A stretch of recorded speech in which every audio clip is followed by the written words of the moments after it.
What have we got today? I was very lucky this morning when the postman knocked on our door and brought this parcel over. By the way, that's coffee that I've spilt on the box since first getting it. But I couldn't resist it, so I've opened it. I'm going to show you this one as part of the unveiling or the unboxing. But let me show you what it is. And then we're going to look at these other packages that are in today. This is the first one. It's a vintage book, and it's called A Conversation with an Angel. It's by Hilarie Belloc. A Conversation with an Angel. And it turned up today having been something I saw online, and I purchased it straight away. So this one, what can we see here? First published 1928, reprinted January the next year, January 1929. It's a series of essays by Hilarie Belloc, who as an Anglo-French or a French-Anglo character has obviously been such a popular author over the 20s, 30s and 40s. A compatriot and friend of G.K. Chesterton, and they were always bouncing ideas off one another. But I think this, as a book of essays, ties in perfectly for the other channel that I run, where I read from vintage books, hence it's called The Vintage Pages. But this will sit very well inside that collection. Let's have a look at some of the essays that are in here. The other thing I noticed, by the way, now that I'm reading so many books aloud, I'm reading a staggering number of books a week. So 1929, published by Jonathan Cape, dedicated to Elizabeth Herbert. And there are 34 essays in here. 34 essays, that's 34 episodes to be recorded, some of them quite short. So, for example, on the fall of Lucifer. But remember, this is a man writing as an ardent Catholic. Chapter 9. 1, 2, 3, 4, 5, 6. That's probably 8 or 9 minutes of recording. But there's 34 chapters in this collection, Books That Change the World. On translation. On witchcraft. On lucidity, on Macaulay, Dickens revisited. So a lot of good philosophical perspectives, a lot of sharing of ideas and the sharing of his own moral code and value system. A Conversation with an Angel, Hilarie Belloc, an incredibly important author for his period of time, but also an incredibly good example of an author who made a strong financial living with his output. So that's the first book that has arrived today. This one, I have no idea what it is, but it was delivered by a courier. It could be one of several things that I've ordered. It could either be, I don't think it is, I was going to say it could be a collection of silver coins that I bought recently and which were shipped a few days ago. But there's no... Yeah, this has got a tracking number up, but I don't think that's what it is. I think this is another book for me to enjoy reading from. It could be coins wrapped in cardboard, I'm not sure. No, it's a book. Oh, I know what this is. This is from the Silver Torch series.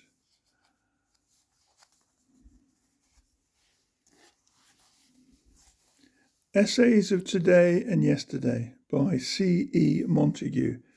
Montague was a soldier, a career soldier and a writer, and this could be very special. Oh my goodness, look at this. Lister Dawson, 33 Tufton Street, Silsden, 21st October 1931. And I hadn't seen that. That's really interesting. I had not seen that on the very few photographs that were listed with this. And the reason I say that is Silsden is a village in Yorkshire, very close to where we are now. But that was not part of the original description. I sometimes think if you're listing books on eBay or Amazon or Abe Books, any one of the big sites, the more photographs you can show, the better. But that's quite beautiful. I will now look at Tufton Street next time I go through Silsden.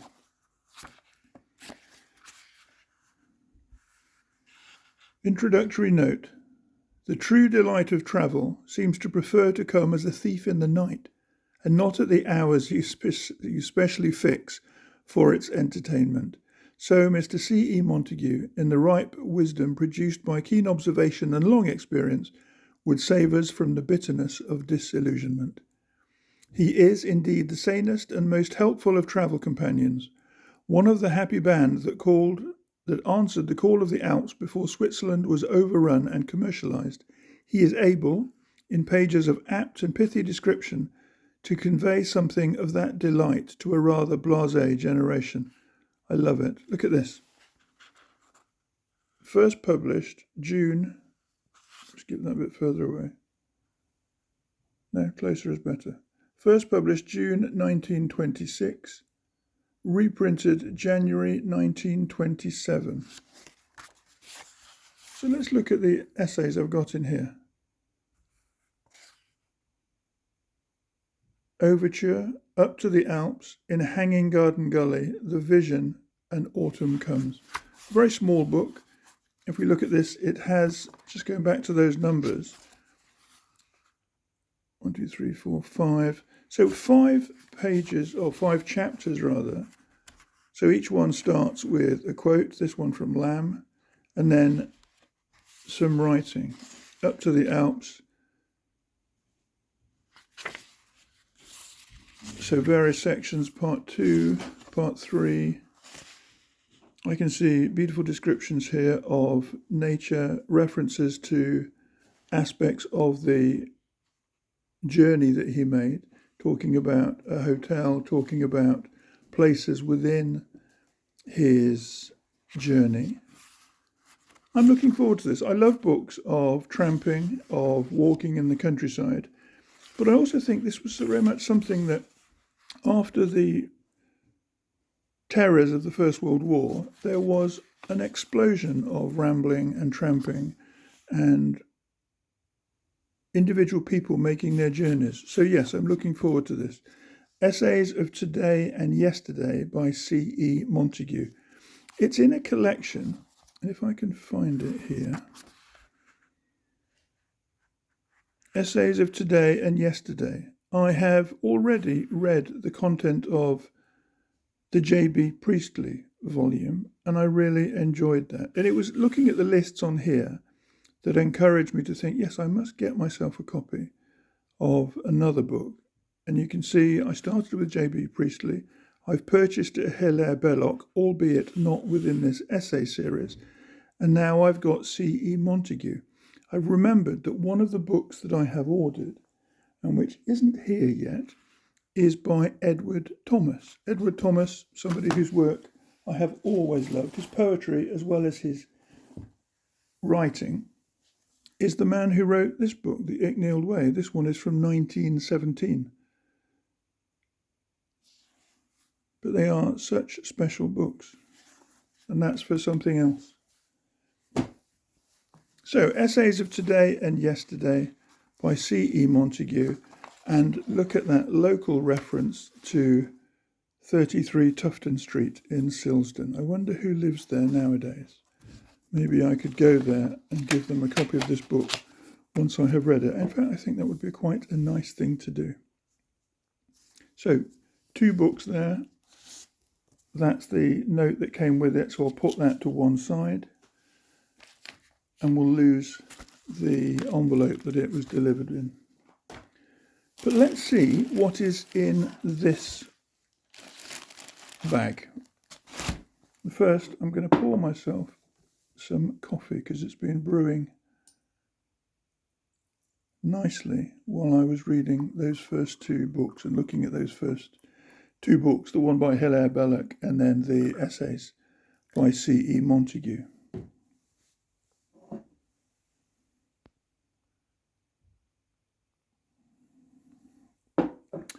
That hits the spot. Nice coffee that I brought with me from Mexico. And it's coffee from Chiapas, which is the southernmost state of Mexico, bordering Guatemala and with the Pacific Ocean out on the west coast. I know exactly what these are, and I'm delighted to see them. Often these books within the series that I'm reading and recording for the other channel, they are quite expensive if I buy one at a time. They might be anywhere between sort of £5 and £20, but somebody was good enough to sell these to me for a price that was affordable, and I thought, yes, I'm going to do that. And again, look at that. That's a nice little note. It says thank you. I hope you like them. They've been in our family for years. And I think that says Philip or Phiep, F-I-IP. How beautiful and how kind. Phiep, if you're watching this, I don't know why you would, but I just want to say how grateful I am. I love the human connection between book buyers and booksellers. Let's see. Oh, these are beautifully wrapped. Again, the person who was selling these did provide a lot of photographic images, but it's nice to see them close up. So I've got some very classic books here. Now, I presume that they or somebody in their family years ago was able to cover these. Again, look how nicely they've been wrapped.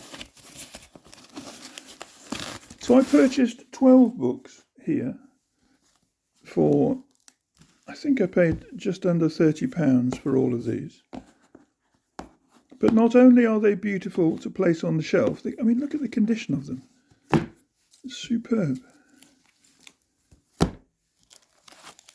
But they are in firm order. Very clean, obviously protected covers. No markings. Maybe there's some writing in here, I don't know. So the Silver Torch series.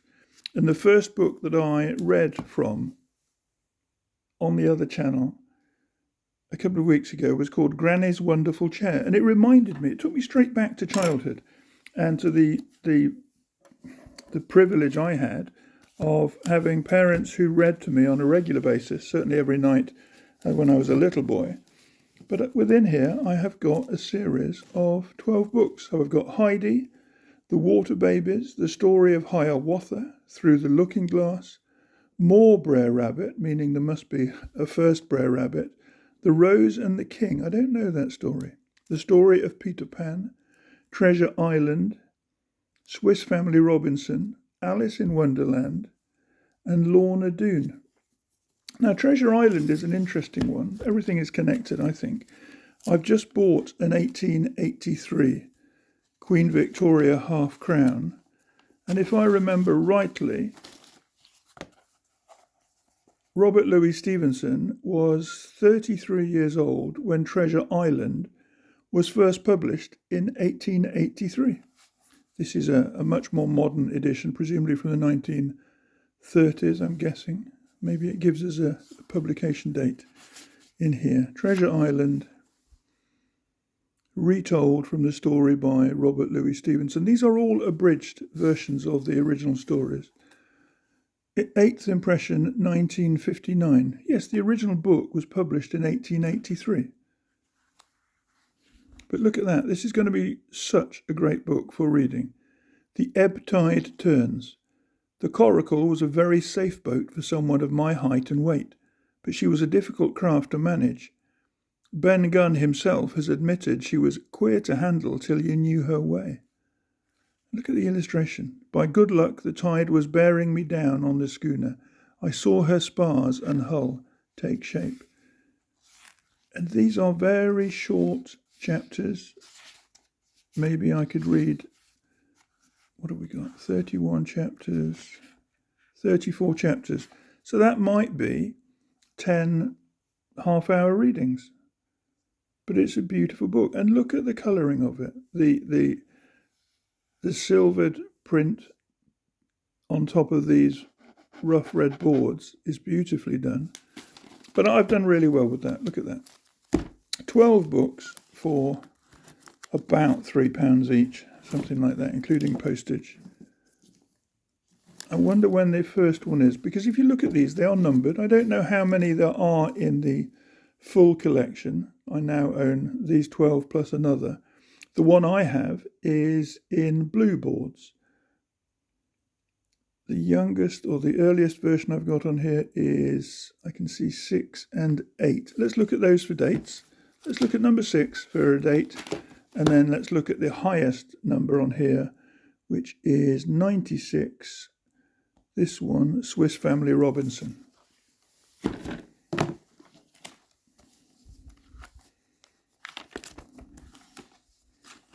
Again, I'm very appreciative of the way this family has protected these books.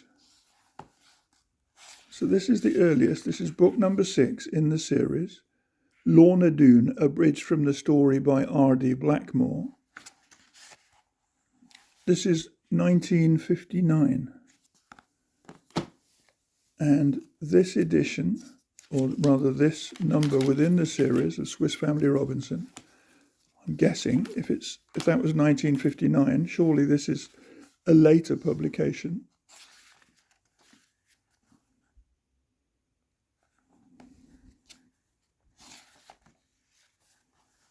(1962). So this book is 64 years old. Look how neat it has, or look how neatly it has been maintained. There's absolutely no bend or warp on that book.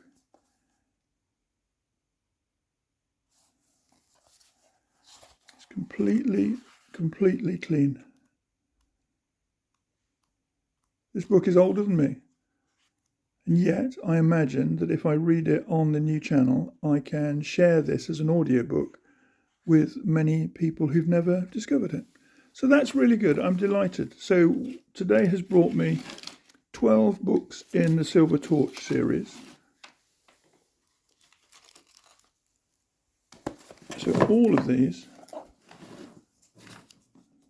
plus essays of today and yesterday, and Hilaire Belloc on Conversations with an Angel. I would call that a great afternoon of opening packages and just having the excitement, and it is excitement, I hope you can hear it in my voice, having the thrill of classic books that I can read again to camera and share with either a nostalgic audience like me looking back to childhood, or a brand new audience of young people who have never come across these stories. Maybe they are English speakers, maybe they are learning English, or maybe they are people looking back at their childhood with very fond memories of the reading of books and the introduction to books and to language through books. The Rose and the Ring.